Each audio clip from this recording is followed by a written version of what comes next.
सबसे पहला सवाल है कि एक व्यक्ति में क्या गुण होने चाहिए राजनीति में आने के लिए? राजनीति सेवा का एक माध्यम है और त्याग समर्पण अगर आपके अंदर है तो निश्चित आप राजनीति में आने की कोशिश कर सकते हैं। देखिए, राजनीति में 3 चीज़ों का बड़ा महत्व है: संपर्क, संवाद और संघर्ष। आपको संपर्क में निरंतरता बनानी होगी, लोगों से जुड़ना होगा, उसके लिए संपर्क करना होगा, उनके बीच में जाना होगा, उनसे संवाद स्थापित करना होगा, संघर्ष करना होगा, लोगों के विश्वास को हासिल करना होगा, जो बहुत बहुत समझिए टफ काम है। आपका विश्वास हासिल करना, आपसे हम चाहे खून ले सकते हैं, आपसे चाहे हम 10 रुपया मांग सकते हैं, लेकिन एक वोट का कीमत हर वो नागरिक भारत का समझता है जो लोकतंत्र की भाषा को समझता है। और मुझे लगता है कि उसका वोट लेना बड़ा महत्वपूर्ण होता है। वो तभी देता है जब आप उससे दिल से रिश्ता बनाते हैं, वो आपके पर विश्वास करना शुरू कर देता है, तब जाके वो सफल हो पाने की स्थिति में आता है। क्या सिर्फ इलेक्शन लड़ना ही एक तरीका है राजनीति में शामिल होने का? देखिए, एक बड़ा ये अहम सवाल है।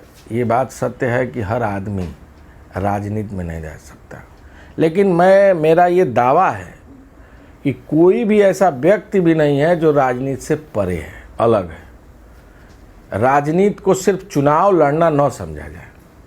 अगर आप राजनीति को चुनाव लड़ना समझते हैं, जीत जाना समझते हैं, तो ये राजनीति के साथ कहीं अच्छा नहीं हो सकता।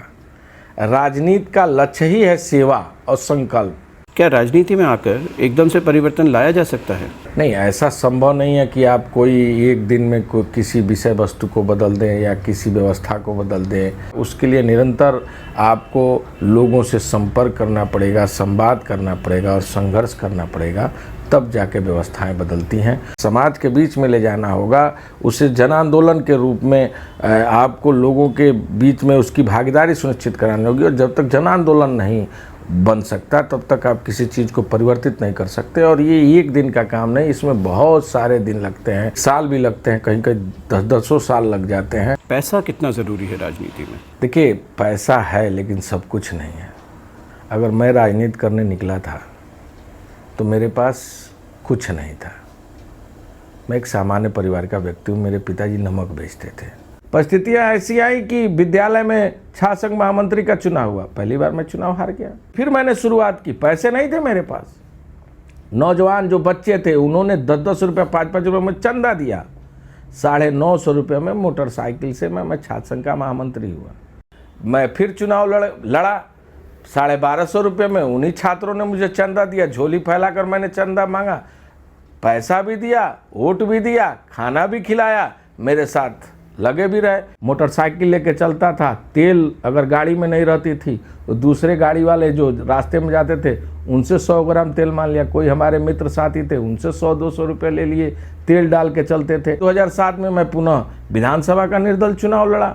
मुझे वोट नहीं मिला जनता का जनादेश, मात्र 3200 वोट पाया। हमारे तमाम मित्रों ने, दोस्तों ने कहा, अरे अब तुम जाओ, पैसा लाओ, कमा के आओ, तब चुनाव लड़ना। मैं भी चल दिया यहाँ दिल्ली कमाने। यहाँ तो मैं झुग्गी में रहा। यही तमाम कंपनियाँ गुड़गांव में मैंने मजदूरी की 2007 में आकर। फिर हम लोग यहाँ से 1 साल के बाद पैसे तो नहीं कमा पाए, 20-25 हज़ार रुपये कमाए, उससे क्या होता है। गए क्षेत्र में, फिर लड़ा मैं जनता के सवालों को लेकर। विधायक हुआ 2012 में।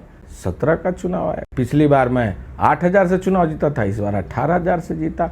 पैसा है, सब कुछ नहीं। आप कर्मयोगी बनिए, नहीं तो धन योगी बनिए। आप भरोसा जीतिए, आप लोगों के जनभावनाओं का आदर सम्मान करिए।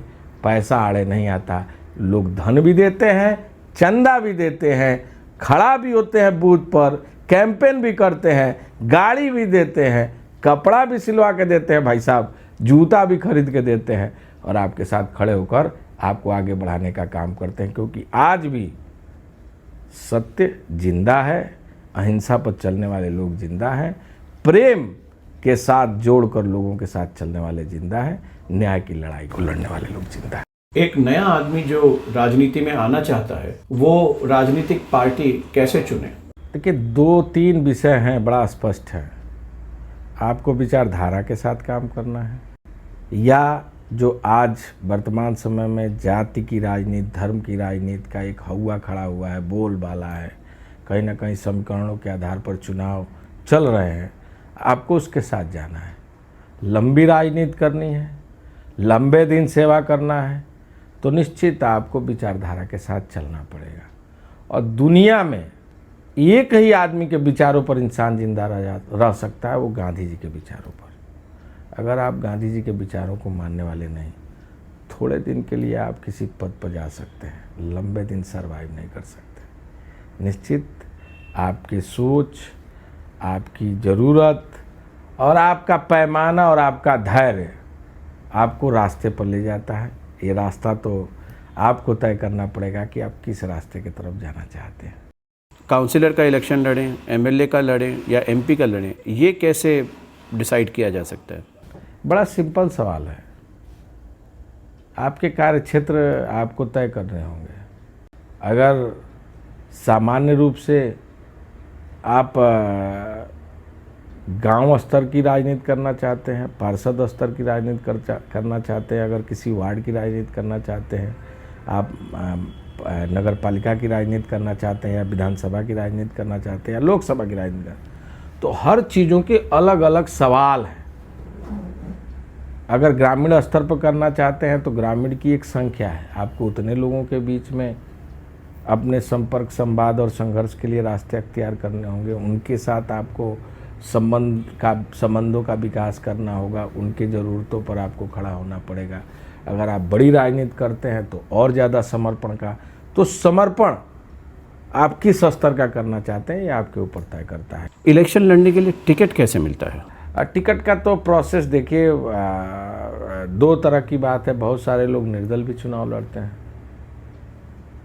और निर्दल चुनाव लड़ने के बाद भी वो जनता के साथ जुड़ के काम करते हैं, तो जनतंत्र में उनको भी अधिकार मिलता है, जनता का अधिकार मिलता है। और बहुत सारे लोग हैं जो अपनी विचारधारा के साथ विषय मुद्दों को लेकर राजनीति करते हैं, तो पार्टियों की नज़र उनके पास भी होती है।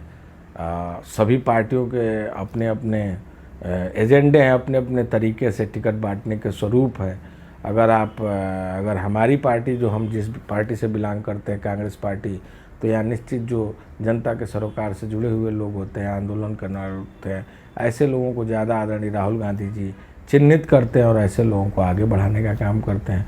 जनता के मन में, जनता के द्वारा अगर आपके बारे में चर्चाएं शुरू होती हैं, तो निश्चित पार्टियां लोगों की भावनाओं को भी, लोगों की बातों को सुनती है, तो पार्षद का टिकट मिलता है।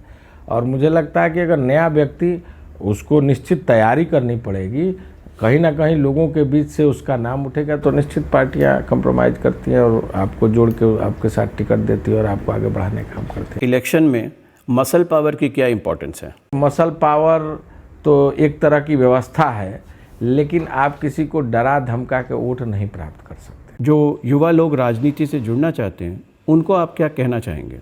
मैं नौजवान भाइयों से अनुरोध करूंगा कि आप सेवा, संकल्प और संघर्ष के माध्यम से निश्चित बदलाव ला सकते हैं। ज़रूरत है नौजवानों को आने की और अच्छी समझ रखकर राजनीति में आगे बढ़ने की। अगर राजनीति में उनकी भागीदारी नहीं होगी तो शायद देश की स्थिति आने वाले दिनों में बड़ी खराब होगी। आज ज़रूरत है नौजवानों को पूरे संकल्प और पूरे संघर्ष के साथ, पूरी ईमानदारी के साथ राजनीति में वो आए और इस देश की व्यवस्था को निश्चित अपने हिसाब से बदलने का प्रयास करें।